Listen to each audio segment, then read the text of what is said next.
Hello. All right.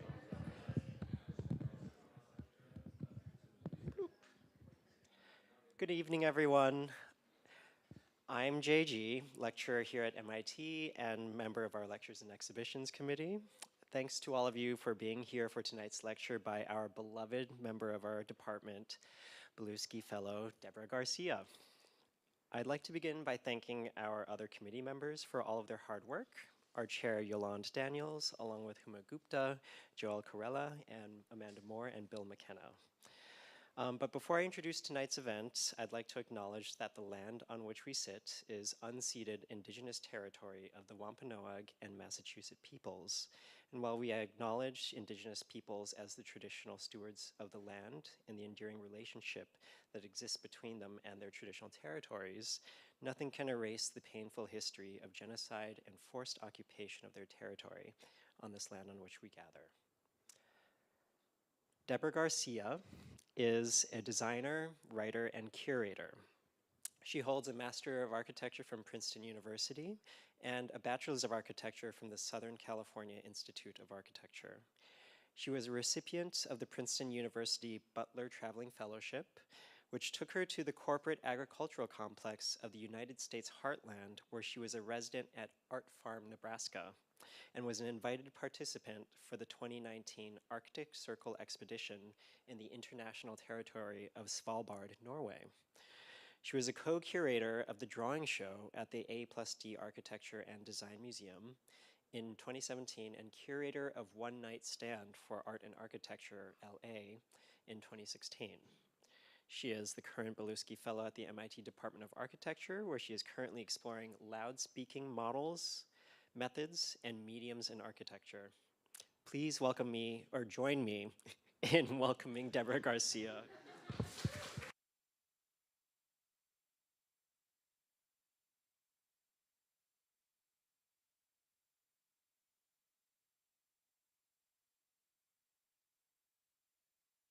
I'm gonna start with thank yous because I know by the end of this, I'm gonna not even know where I am.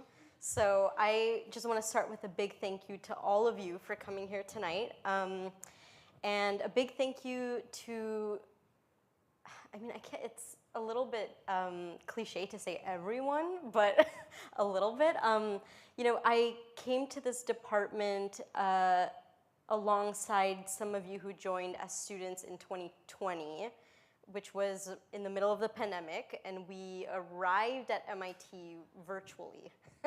And some of you who kind of have had a parallel experience with me sort of came into this community in a very strange way, right? Or in maybe a unique way, in which there were a couple years there of togetherness that maybe felt quite different or quite distanced in some ways that we're still grappling with today.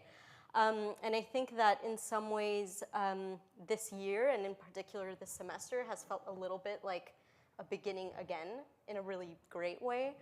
So I want to thank everyone who is a part of this community and who has been present throughout this virtually distanced and together here in this building in real life, for being here and for welcoming me as the fellow, first as the Marion Mahoney Fellow and now as the Pietro Belluschi Fellow. And alongside that is all of the faculty, the admin, who have made this possible, and Nicholas, who really made this possible from the very beginning. So thank you for inviting me to be a part of your community.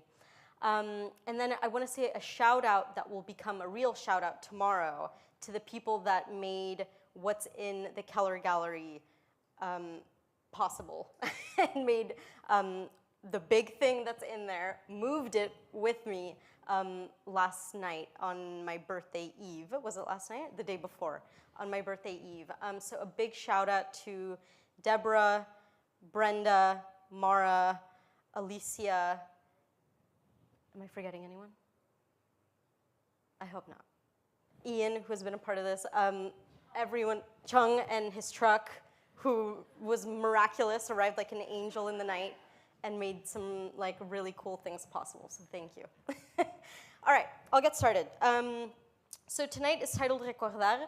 I'm not going to talk about Recordar until the very end, and in so we'll close a very long meandering loop, but I promise we'll close it. I'm going to start with some words on the screen. We move slowly, quickly, incessantly. We move through life as if to prove with great and wriggling fervor that a life lived is a life of zigzagging, efficiency, non-efficiency, but movement nonetheless. And beyond our bodies, all this unfurling, crawling world of things. Behold the writhing evidence of life. Death comes quite simply when things stop moving. Death, or perhaps much worse. Life, death, and whatever else, all in the digital age, have become unstable states with fluctuating definitions, and more importantly, movement of body is no longer an adequate action by which to determine human from non-human, animate from inanimate, sentient from automated. From the walking dead to the programmed instrument, the contemporary definition of what makes a thing lively and or alive is blurry. And so the first part of this lecture begins by thinking about robots, maybe is a good word, robot faces or machines and machine faces, and we'll end somewhere near automated sound machines. The human-made or manufactured humanoid is fashioned by careful and mysterious means. It cannot be reduced to the spontaneity of other forms of creation. Constructed, not conceived, the humanoid enters the world through technique and is filled with coursing energies harnessed by precise mastery, then employed to produce lifeness. This resulting human-made humanoid is oblivious to its artificiality and is driven by instincts outside of itself, the instincts of a master, a body without a soul. For tonight, let's call the soul a kind of energy, a kind of substance that, while it cannot be harnessed, does in fact have agency in and on the world. And on the extremes of mythology and science, that energy is used perhaps to imitate life. It's important to distinguish between imitation and simulation, where imitation might also be regarded as a kind of miming of lifelike actions. The character of the humanoid is not simply a copying machine, but rather finds itself as machine copy or constructed double. The humanoid is carefully made, but not controlled through to its purpose, or at least not thoroughly. Belonging to a long line of experiments, the humanoid is most interesting at its moment of failure. If Frankenstein's monster had simply been a story of modern-day defibrillation, it would surely not have become a cornerstone of horror. The story of Frankenstein's monster is interesting to us precisely for its monstrosity of both resulting creature and relentless creator. The reanimation of the dead holds incredible narrative power, arising from its gruesome images, severed limbs, rotting flesh, and upon resurrection, faltering half-life. The zombie gives itself away by dragging limbs, the golem by gargantuan shape and size, and even when not undead, the same rules apply. The replicant lacks human emotion, and even the best and most well-designed of androids finds its demise at the hands of an undeniable artificiality. That is, of course, until it doesn't. And the line between artificial and real is not only blurred, but turned against us, the humans. Presumably, here all of us are human, maybe. In 1921, Karl Mayer and Hans Janowitz sat in a Berlin cinema enraptured by a sideshow titled Man or Machine, in which a strong man, when hypnotized, would perform incredible acts of supernatural strength while delivering cryptic and foreboding messages to his enthralled audience. That very night, the two men would begin work on what was to become the cabinet of Dr. Caligari. Originally attached to the film as director was Fritz Lang, who in 1927 would direct Metropolis, our underlying screen grab here. Another movie that might by another name also have been known as Man or Machine. Lang eventually walked away from Caligari, but both films remain known as major works of cinema, especially marked by their extraordinary characters. A somnambulist entranced by an insane hypnotist, and a robot constructed by a mad scientist. In Caligari, we open with the small town of Holstenval, into which a fair has arrived, bringing with it merry-go-rounds and festivities, as well as a sinister character, the malicious Dr. Caligari. We are soon introduced to his traveling exhibit of the entranced somnambulist Cesar, or Cesare, a man who has been sleeping day and night for 23 years and is kept in a coffin-like cabinet. With great theatricality, Dr. Caligari calls him on stage. Cesare, do you hear me? It's I calling you. I, Caligari, your master, awaken for a brief while from your dark night. Cesare's lips begin to twitch. His face convulses violently as he is brought forth from the throes of death-like slumber. His eyes flutter open wider and wider until he has become the image of a frenzied and manic alertness. In this state, Cesare answers questions from the crowd. Cesare knows every secret told and untold. Every answer pulled from a throat, unable to speak of its own, but somehow controlled by his master, the sleeping larynx is willed to function. And in the night, after the town has long since gone to bed, Cesare is again woken by the evil Caligari to murder in the night, while looking pretty fabulous. Of interest to me is the character of Cesare and the reanimation of voice. When things within the box, or in the case of Caligari, the cabinet, go awry. The voice box takes us to the 1950s. With the invention of the two-way drive, or it takes me to the 1950s, it might not take all of us, but me. With the invention of the two-way drive-through speaker box at a Jack in the Box drive-through restaurant in Southern California. A sign prepared drivers, reading "Jack will speak to you." It directed drivers to the speaker where they would place their orders. The concept of ordering through a two-way intercom was unfamiliar to many customers in the 1950s, and this panel not only directed customers but prepared them for the voice of Jack to respond. To help customers with this interaction, a giant clown head springing from a box was employed to better build the idea of who exactly was this Jack within the box. And perhaps most importantly, how the box itself was used to displace and occlude issues of front of house and back of house, segregation, labor, and class in this period of American history. The drive-through and the drive-through speaker interface in particular, from which a floating voice of modern magical food relations serves us, presents us with not only a site of exchange, but a particular choreography of bodies next to buildings. Bodies next to walls and windows, apertures of a specific design for designed interactions. When the decorum of that interaction is broken, we are confused. Similarly, when the interface is broken, we are confused. We are left feeling nervous, anxious. What is going on, and why is this happening to me? Similarly, when the interface is broken, so too is the building left in a state of perplexion, having been severed. When the interface is broken, the building is muted. Buildings speak to us sometimes. The Boca della Verità, or the Mouth of Truth, a marble mask in Rome. The legend being that it will swallow the hand of any who places their hand in its mouth and utters a lie. It has made its appearance in film and tender mythologies of truth-telling, with its most likely history placing the mask as an actual sewer coverage in ancient Rome. Every year, tourists caress, insert, and load this beautiful mouth of a bygone sewage system because the mask is the face, and within that face, we read more. We read in the face what we desire. Here is the facciata parlante, or the talking facade. Surfaces and objects that may act as animated conduits for the broadcasting of deeper narratives and histories of the built environment. Histories that remain underrepresented, occluded, and oftentimes hidden in our everyday surroundings. Buildings talk in other ways as well.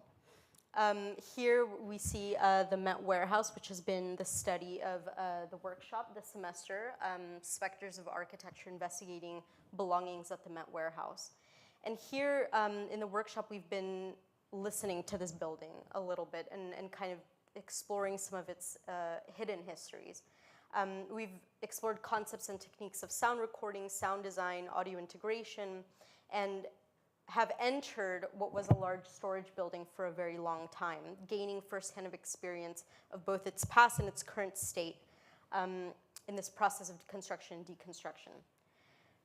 The Met Warehouse also has been a witness in a longer history.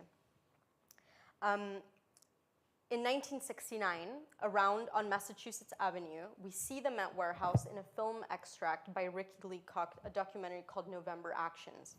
We spot the Met Warehouse amongst violent confrontations between students and armed police. At just the right angle, the warehouse's facade lettering delivers an almost Jenny Holzer-esque line: Metropolitan Rage Warehouse, ire proof. In some ways, buildings speak to us even when we're not listening. Here's the clip for anyone that's interested. Again, this is from 1969, if it'll play. So anti-war protests in the back, that's the Met Warehouse. And really its kind of presence, there you can see the writing on the side of the building. Its presence as a kind of witness to multiple histories, both on the outside of its facade and on the inside, right? On the inside, a kind of history of personal belongings, of stuff, of rogue sounds, rogue saxophone studio, a collection of antique furniture, extra art storage for Boston art institutions, all of the kind of inner narratives alongside an exterior sort of set of narratives as well, mediated by this building, somewhere in between. For me, this is an example maybe of the kind of work that I've been doing here at MIT since joining as the fellow, and maybe kind of navigating some interests that have led me to maybe conclusions or arguments for a louder speaking architecture, right? So this is really, these images that you're seeing are from the kind of research and precedents and things that we were looking at last year in the sound studio that I taught in the spring. And we were really thinking about audio interfaces, audio technologies, and not only ways of listening, but gathering around sound. How sound can help us to be in states of togetherness in space, and to create space where sometimes maybe space is not available or not present. And this takes us through the kind of history of speaker cabinets in particular. We were looking at some of the kind of major sound studios from which the large sound cabinet emerged, Pico sound systems in Latin America that really get kind of put up on the back of a truck and driven down the street and begin to sort of create their own trails of space and sound and occupation in ways that kind of break some of the ways in which we should operate in the built environment, or the ways that we think we should operate in the built environment. All of this kind of has been in my head and in the kind of spaces of the studios and seminars that I've been teaching. And here's some of the models that we were making last year, again, kind of exploring something between a loudspeaker and all of its kind of technological realities, wiring, soldering, circuits, and the model and the model base, really, all of the kind of pieces that we become accustomed to in architectural representation and architectural model making, especially within school, right? A pedestal, a model upon a pedestal. This is how you look at models. This is how you interact with models. Sometimes you get to touch a model, usually not. They're very precarious animals. What does it look like to have a different relationship to the architectural model? Is it something also that has an afterlife, right? We talked a lot about afterlife in the studio, thinking about how these things might go on to have a life beyond the sort of final review. What does it mean to build something that actually works as a speaker and then can go on to sort of be a vessel for other narratives? And how can we sort of not only engage with that world, but design with those tools in mind? And so we were doing all kinds of experiments, right? This was an experiment with some sensors, and thinking about the way that you could touch a model and have the model sort of activate based on touch. Touch triggers maybe being a little bit of low-hanging fruit, but also really fun when we think about architectural models. The desire to sort of touch, does this thing, you know, can I play with this?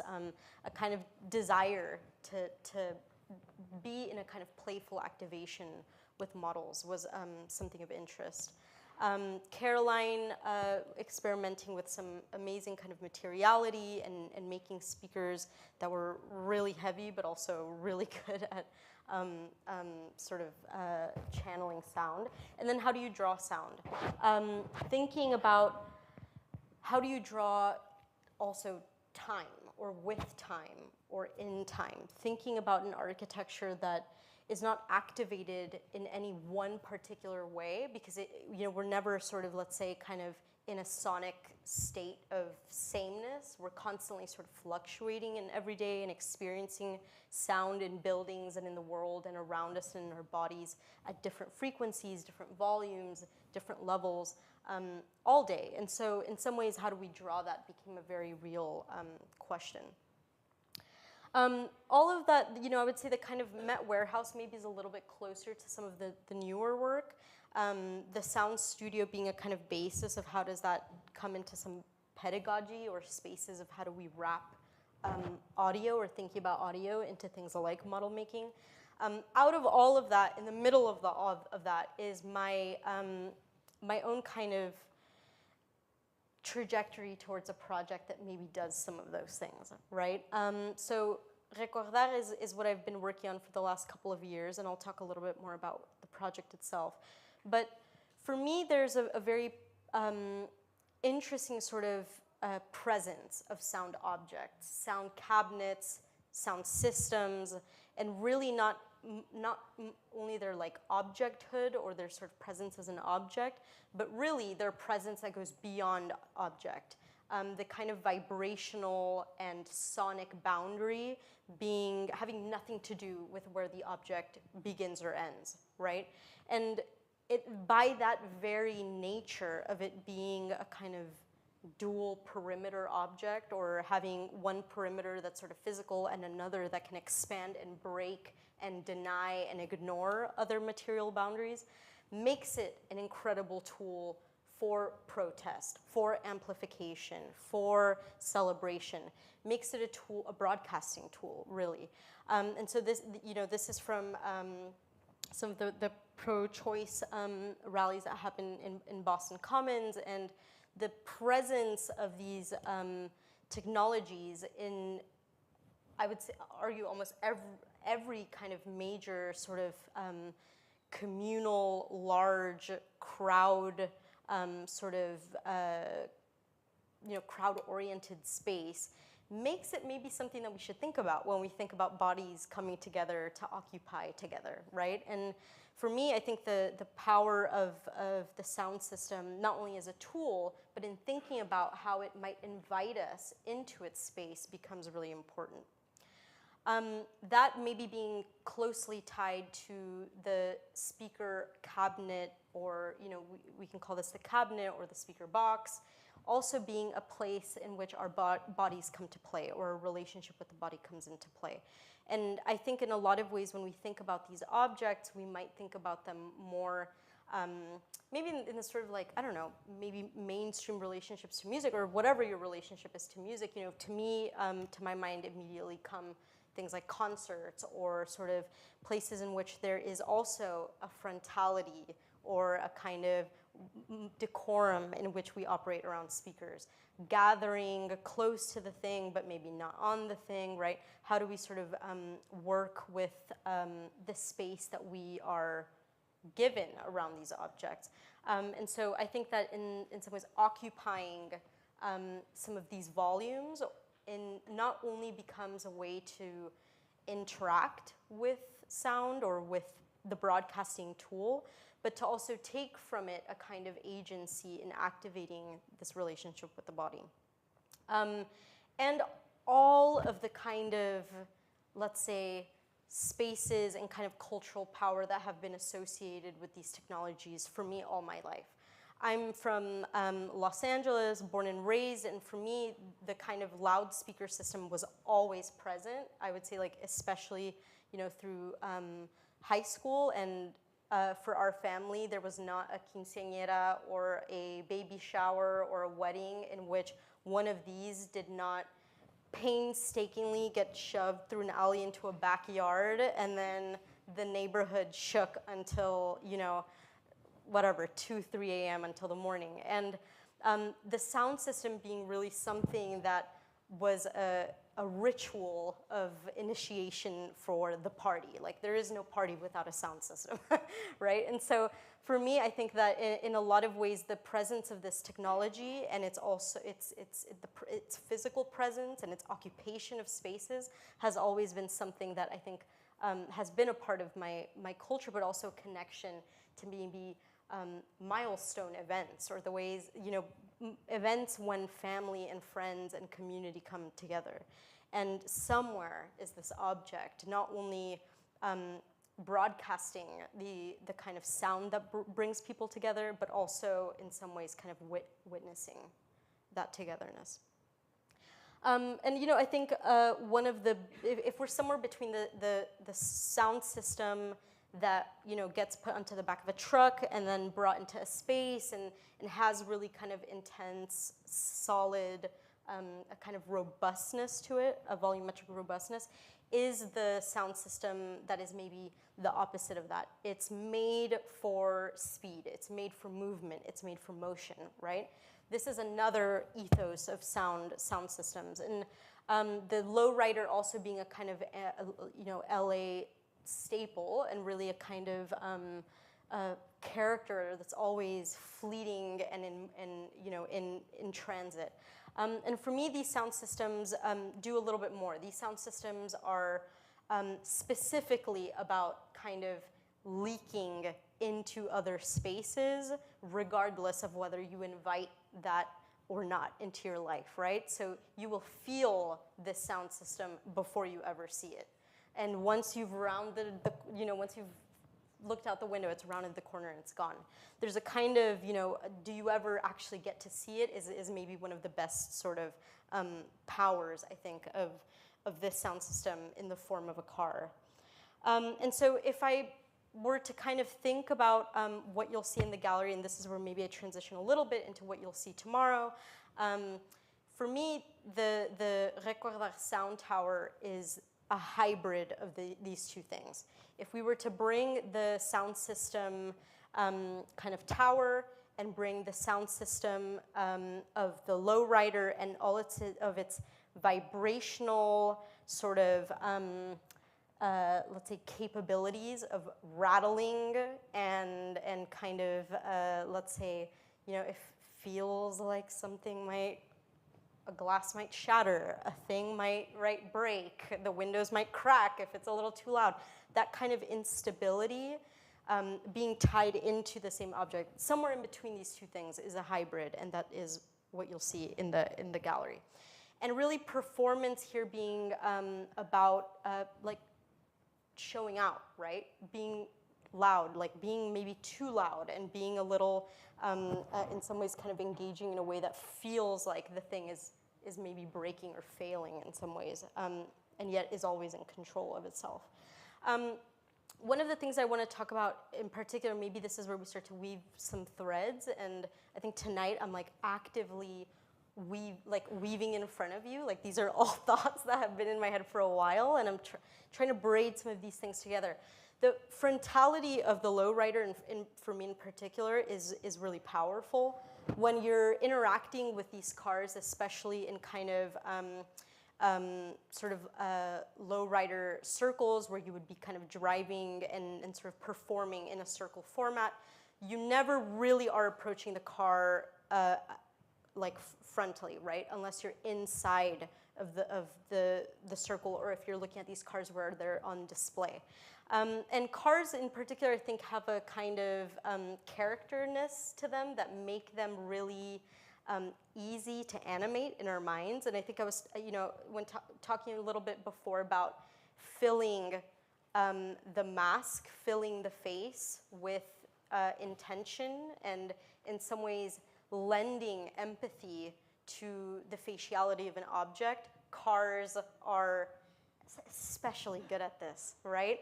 I think, you know, I think everyone maybe has this kind of memory of being a kid and looking at cars and seeing faces and reading narratives and stories. And I mean, there's like Cars 2, Cars 3, I don't know how many movies they've made now. Like, it works. There's something about the car and the face being really, really kind of, there's like something that's happening by design here, right? And so if we're to think about that frontality with speaker systems, there usually is a frontality, but it's not made for you to look at, right? There's another game happening with sound systems. You know, this in particular is kind of looking at you once you start to really pay attention, but you know, it's not really made to talk with you, it's made to talk at you. And in kind of thinking about some of those things, I think there's some really kind of playful ways of maybe beginning to interact with the kind of the face of the object. And how do we come to play with these things, right? How does faciality maybe become a little bit less boca de verita, you know, sort of, let's say, kind of interacting with the aperture of the face, and in some ways, how are we kind of entering into more playful, tender moments of activation with that sort of reading of the object? You know, in thinking, you know, I kind of started today with maybe thinking about motion, animation, and how somewhere in the kind of moving of things, we load them with life. I think that sound really kind of brings us into another level of that, right? And here, thinking about Fred Moten's sort of idea that sound gives us back the visuality that ocular centricism has repressed.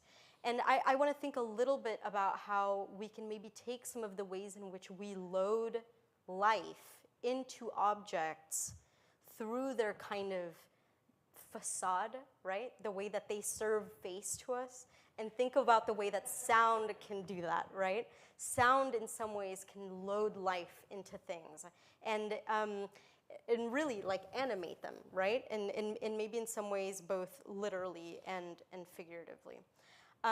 So recordar to me takes all of these tools and brings them into a tower that not only broadcasts sound, but begins to kind of complicate that process.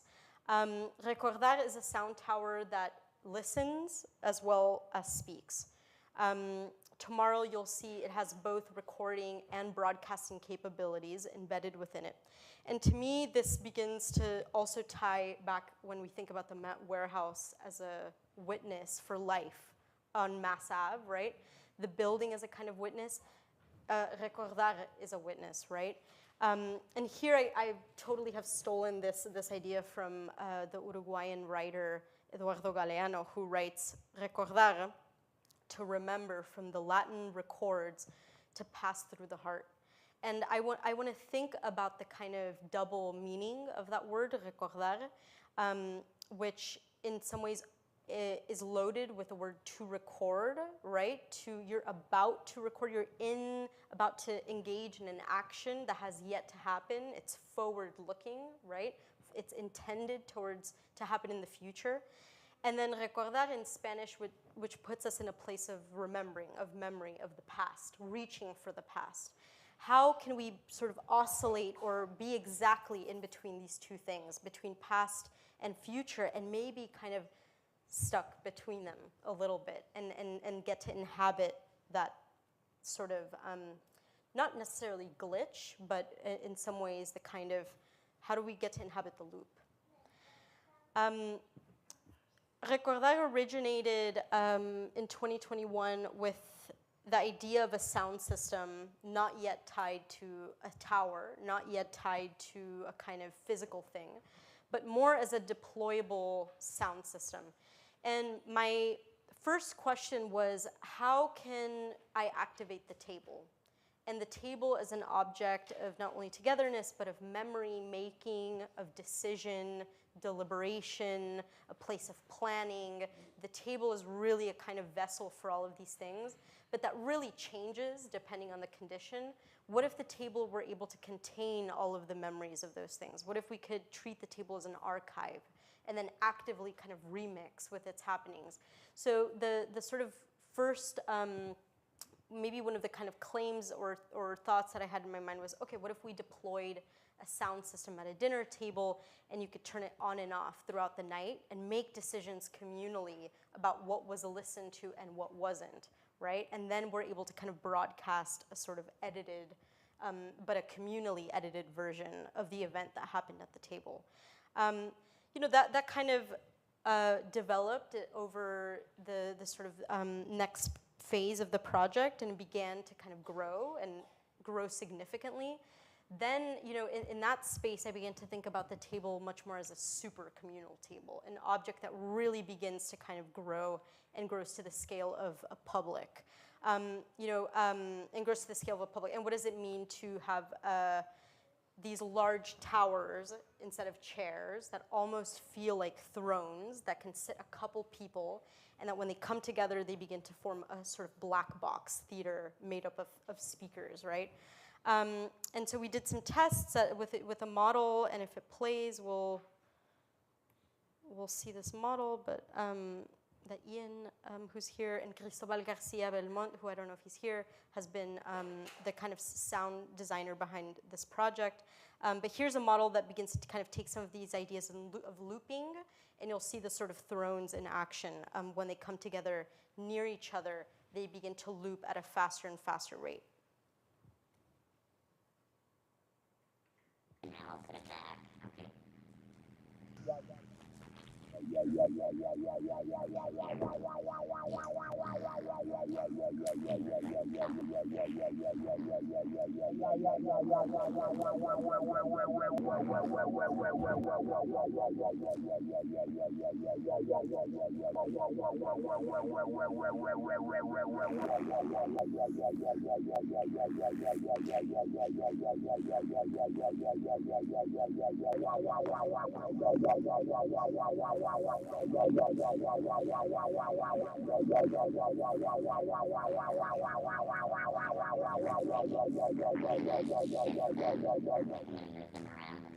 Apart, and then let's try to do this from the top, and then get a few detail shots, and then I think we should go set it on fire and call it a day.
So those tests were, you know, again, thinking about multiple pieces sort of coming together, affecting the sort of sonic experience and layering more and more as action takes place at the table.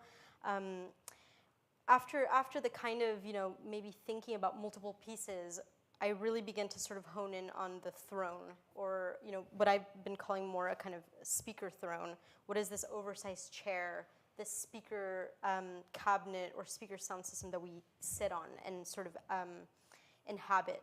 And thinking about this object not only as a kind of, again, an object that's present, but that is a focal point for togetherness and activity, and sort of gathers and creates a perimeter around it. The sort of front sort of space of the tower begins to employ some of these sort of steps as a way to invite the use of it, I think, in a way that's maybe more familiar as a kind of public object, being able to sit on a bench that's outside, something that invites us to interact with it a little bit, but also thinking about this at an architectural scale. What had been for the table a kind of interest in the black box theater and theater seating and stepped seating that would be oriented towards the inside began to be more kind of interested in the frontality of let's say, a porch, right? The kind of front steps of a building that people kind of gather and sit on. Or, you know, in the kind of first tower up here, you can kind of see these slight imprints on the bottom that to me were like the hood of a car, right? Sitting on the hood of a car, and that kind of ledge becoming a step on which, again, you can kind of feel the vibration of the car's sound system. So all of these kind of elements beginning to sort of come together with a sort of nervous system of both broadcasting and recording being embedded. Giving way to the Recordar sound tower. Using all of these kind of pieces in one maybe sort of hybrid cabinet monster of sorts that is listening, intaking, but also kind of echoing and trying to remember what it's heard, but not quite being able to retain too much of its own history, and being able to experience that, right?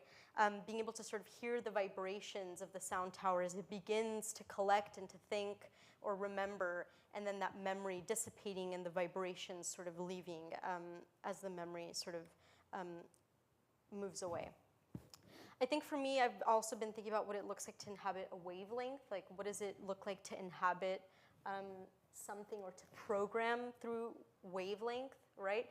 Thinking about moments of kind of a song or a soundscape, inviting maybe use or inhabiting the wavelength through its sort of volume, through its maybe kind of frequencies, through its vibrations, and thinking about the moments in songs or in sounds that do the opposite of invite, but maybe in some ways tell us to don't worry about this, right? Or maybe invite a kind of interaction that's less active or less loud.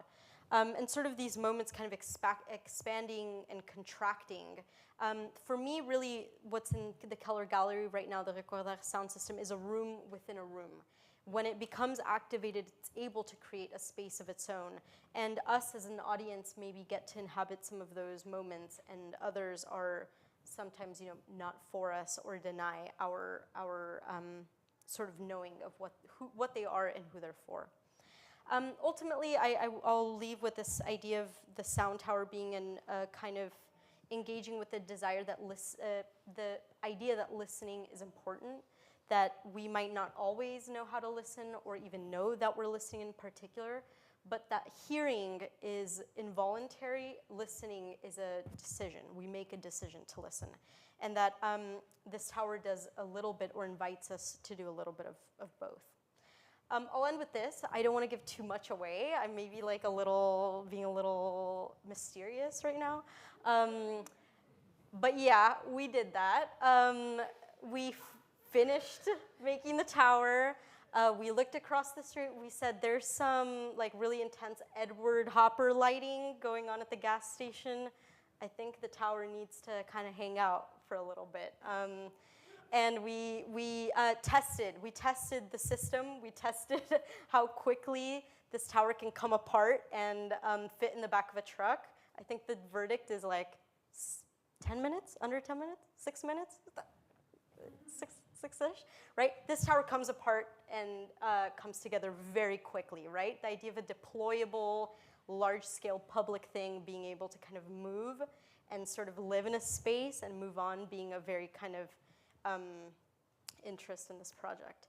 And I'll leave it here, again, with a huge thanks to the students that made that possible. And I invite you to come tomorrow for the opening. We'll be activating the tower through a live performance with artist Nicola Hulier, who's an incredible sound artist, thinking about vibration, thinking about sort of decolonizing the way that we listen and thinking about the ways that we engage with sound. We'll be thinking about some of the things that I talked about today, the wavelength sometimes inviting us and sometimes denying us. And you'll be able to get up on there, sit at this thing, and maybe, you know, be in the space that it makes for a little bit. Thank you.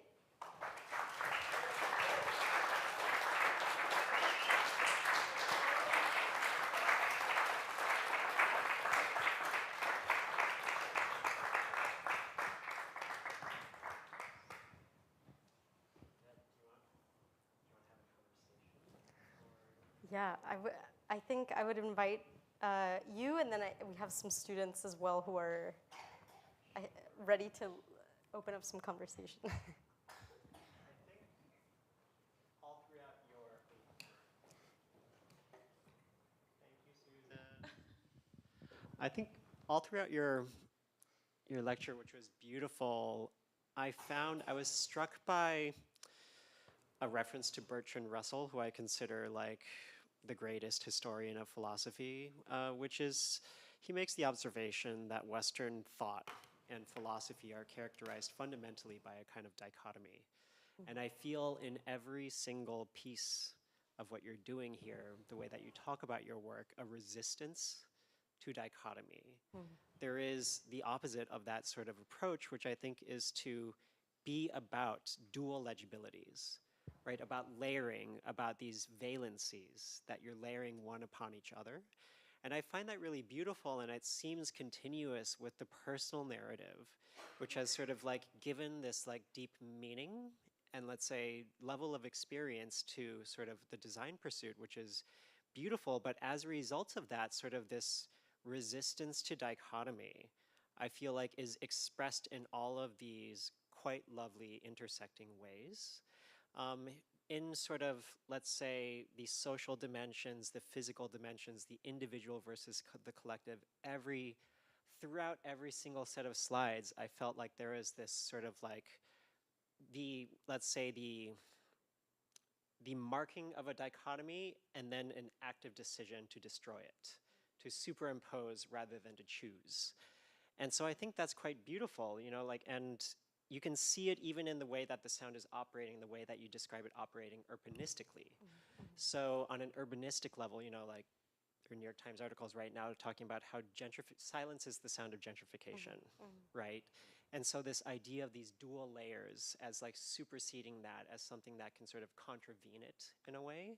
I feel there is these acts of resistance not only in the acoustic strategy and the way that the individual and the collective may come together and be neither this nor that, in the way that the tower is neither body nor instrument, it's neither machine nor human, but it is both or at different times variously each of those things. I feel like that's an incredibly consistent through line. And I guess my question to you is, like, now that you have this tower that is between this, it is this sort of agent that is all things. It is machine, it is anthropomorphic, it is hearing, it is listening, it is loud speaking, it is preserving as well as degrading, right? All of these things. I suppose I'm so curious what you want it to be It is all, it seems it's everything. And it does, and I can read it as doing all of those. But I suppose if you had to choose the next arena, right? Like to speculate about a life or a sort of a venue of, let's say, intervention, maybe. What would that be? Yeah. I mean, it's such an easy question, Jay. Sorry. No, it's a great question. I think maybe in some ways it's the question, right? Like I think it. This might not be a satisfying answer, but I think that the fact that we shot it in a gas station in maybe an attempt to test, we did a couple things with that, which was we wanted to test the thing. I think in some ways it's also architectural in the sense that it is made up of pieces. It's quite large. How does a thing stand without falling over, right? Like I think in that ways, for me, the tower is satisfying some architectural desires to experiment at a large scale. And I think that sound systems are large enough that they, I think, are architecture. And maybe in some ways, through the ways that you're reading the tower, this tower is a building in some ways, right? And I think that one of the things that you're saying right now that's really kind of sparking my mind is that if that's a building, and if that's a building that is loud and maybe all about muchness in all of its overlapping of not only forms, languages, articulations, insinuations, right? It's about a kind of muchness, but it's also very imposing and maybe is like denying some things. I think that I would pursue that a little bit further and see, like, I don't know, I would want to put the tower in the middle of like I don't know, like a board meeting somewhere or something, I don't know. You know, I think like this tower represents maybe a kind of architectural scale and architectural sort of life that could be interjected into spaces where maybe those things usually aren't. I don't know, that's a thought, an idea, I don't know, yeah.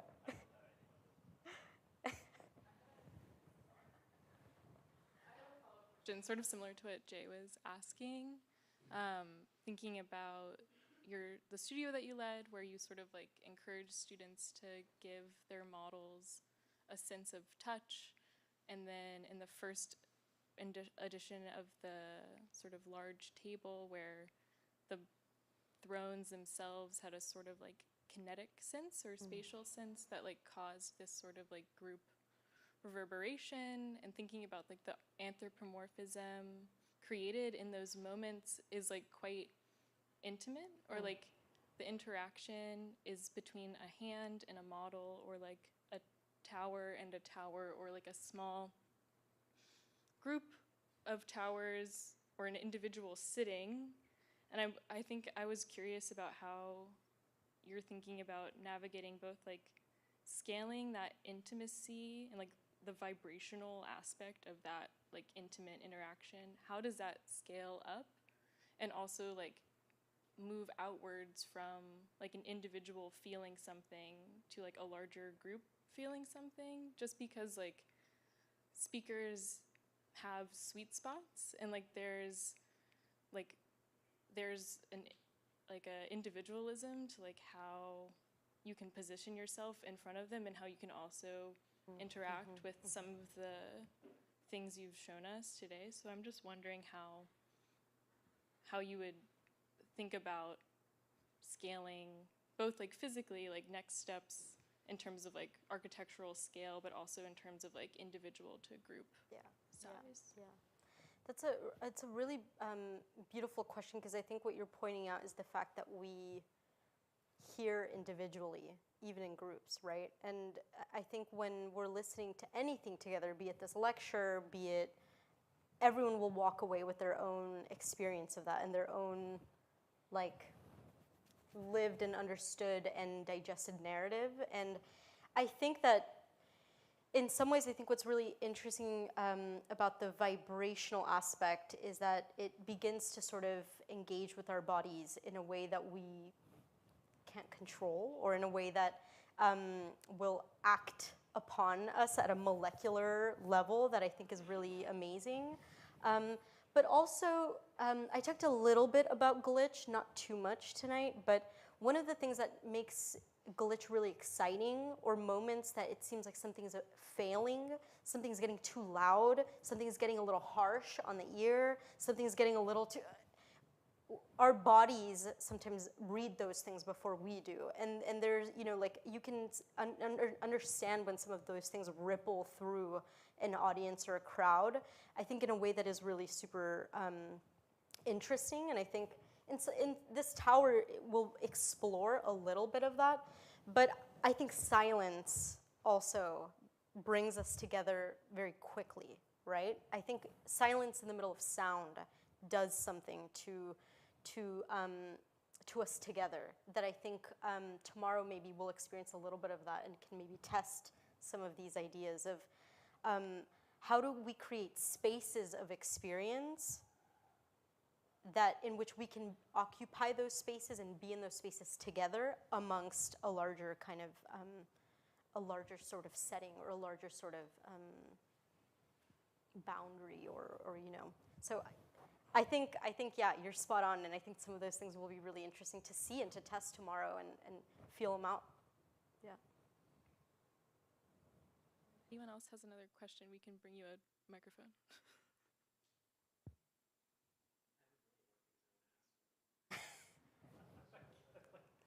Go ahead.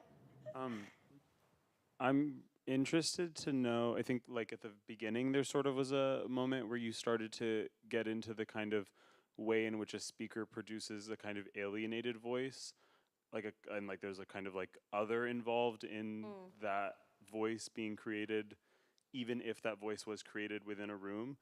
And I kind of like, I'm thinking through and enjoying the kind of idea that we can become alienated from our own sounds and our own voices through these kinds of devices, and kind of experience our own like presence in a space through sound in a kind of communal way. Like we can move towards the kind of group listening in a like of ourselves or something like this, I think is really interesting.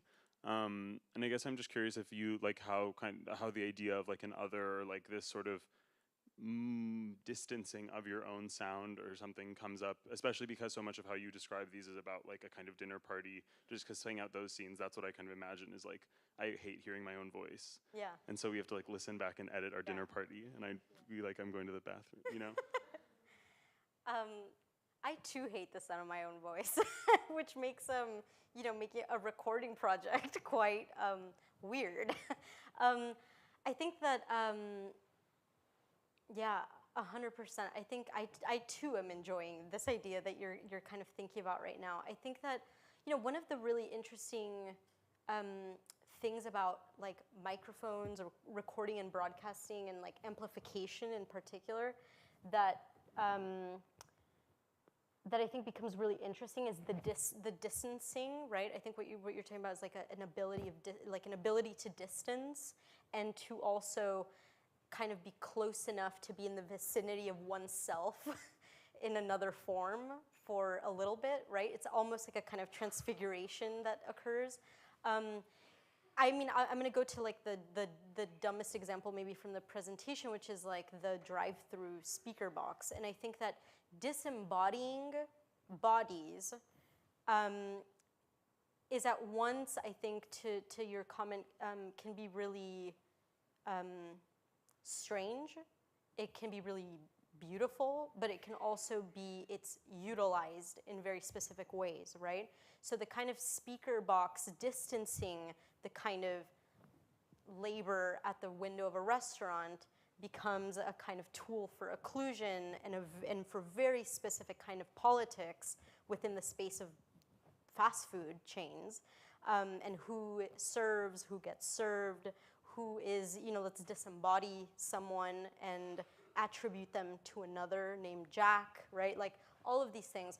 I think being attuned to the fact that these tools can be used in those ways allows us, in particular as designers and as people who think about the built environment constantly, to understand that these things are already at work around us. And I think that for me, it's been a little bit about being able to kind of maybe not only disembody, but also embody and really extend the body in a way that is productive, right? And I think that sound towers, sound systems, performing, it does that. It allows the body to just become so big that it can take up space and take space from others even sometimes, right? Like when those sounds leak into other rooms, into buildings where maybe they're not allowed to be, like all of that also becomes really powerful. So I think being attuned to the way that those tools can be used in the world is really important. And I think for me, this tower has been a way of kind of thinking about how we can use that in a celebratory mode and in a way that is also tied to architectural elements and forms that we recognize. Deborah, I'd love to hear you talk a little bit about fidelity, because there were two different, or at least three different ideas about fidelity in your lecture, which I really appreciated. One was the anxiety, which is present in a lot of contemporary discourse about a robot or machine that can behave or be like a human. We only have to look at ChatGPT-4 and it's overblown public discussion to think about that anxiety.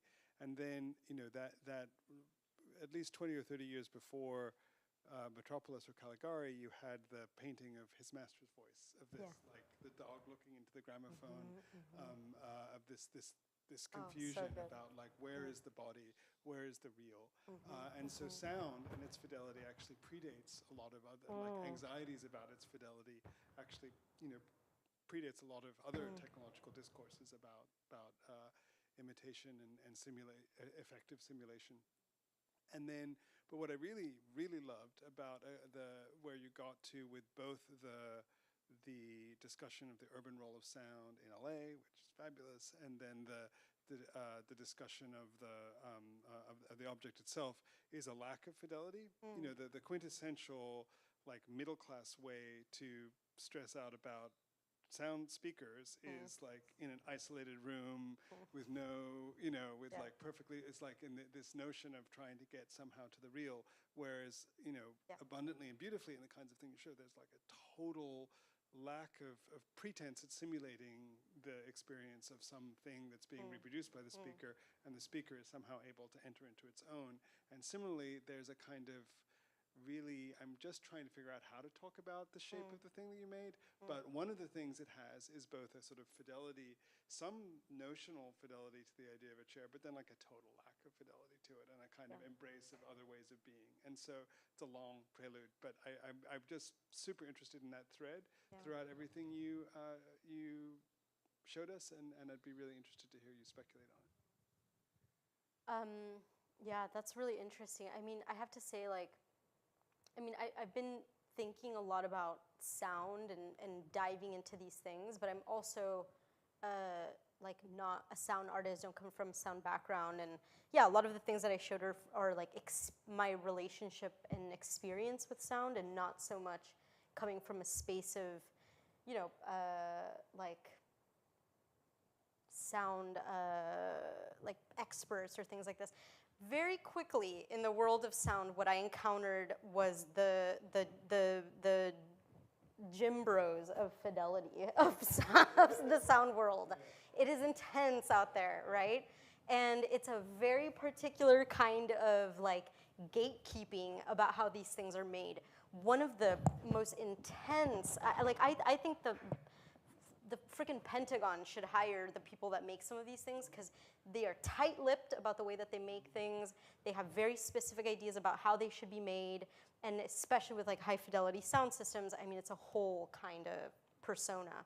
And it's very interesting that a kind of persona would be tied to ideas of fidelity, right? And I think that when I think about something like the lowrider car system or sound systems that are not made to exactly what you're pointing to replicate sound, but rather to fuck with sound, we enter into another arena of mastery that has less to do with a kind of masterful imitation or a masterful amplification or translation, but rather a masterful play with sound, a masterful, let's say, kind of destabilizing of sound.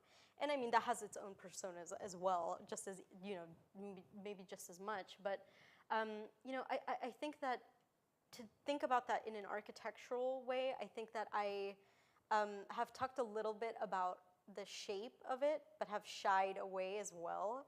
And I think it's maybe my way of kind of saying this is not shape play, but it is interested in a masterful playing with of architectural elements. And I think that if I were to sum it up, I don't want to be a shape guy, but I do want to fuck with shapes. Beautiful answer.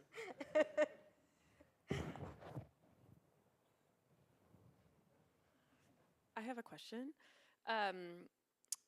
Much of your work is about representation, and I think has become a lot about the rejection of conventional representation. And a lot of that kind of comes into play with sound and vibration and time and movement, which are, having been in studio with you, are like very difficult things to visually represent. And I think the way that you do it successfully, able to represent those things or able to speak about them, is through storytelling and narratives and these fictions and characters and actors. And I'm curious to hear you kind of speak about that a little bit more, and I think being in studio with you, talking about fictions and narratives and sort of building up those stories was a huge part of the curriculum. And I'm curious, for your own practice, when does that come into play? Like, is that the driving force, or is that an accumulation of ideas and thoughts? Yeah, it's a really great question. I think that, you know, this project in the space of MIT has been a little bit, it's been a little bit of a difficult site to maneuver for putting an object like this in a gallery.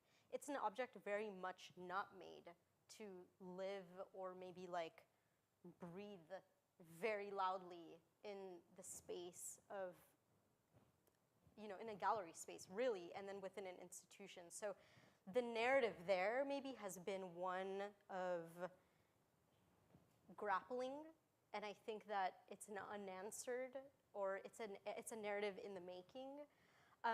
When it comes to I think when it comes to building narratives around sound, what really makes me excited about this project is the fact that it's a conduit. And I think that, you know, it's going to have an afterlife after MIT, and it's going to visit a site in Columbus, Indiana, where it will be sited within the courtyard of an IMP building. And it's a library, if I think I said that. And there, the tower will channel some of the archives, and there's a personal history archive in that library belonging to some of the community members that have, you know, heard that the library has this. They have a recording studio in their basement, and they record stories from people that live in the town. And all of a sudden, you know, maybe those stories that may or may not be heard, if you stumble on the website of the Bartholomew County Cleo Rogers Library, will be able to be broadcasted or to be experienced. And this tower all of a sudden becomes an appendage. You know, I talked a little bit today about like severed appendages of buildings, right? Or activated sort of tools that can allow the building to speak. The building of the story around sound, I think, is really, really important. And, you know, I think in that way, like, sound has always been a storytelling tool, right? Like, oral history in some ways is kind of tied to that. But I want to also bring Fred Moten into the idea of storytelling, because our embodied experience of stories and our bodily experience of stories is equally important. And I think there's ways of transferring knowledge and transferring narrative through the senses in a way that maybe has nothing to do with kind of vocal narrative or reading narrative or even narrative at all, right? And being able to transfer emotion and kind of emotional knowledge becomes really important. And so I think in our, in our studio, we talked a little bit about how do we bring history into the mix? How do we embody history? How does someone that doesn't know the history of a place get to even maybe just get a feeling of what that history might be? And I think that's where we start to get into a territory that's super exciting, and I'm working on it.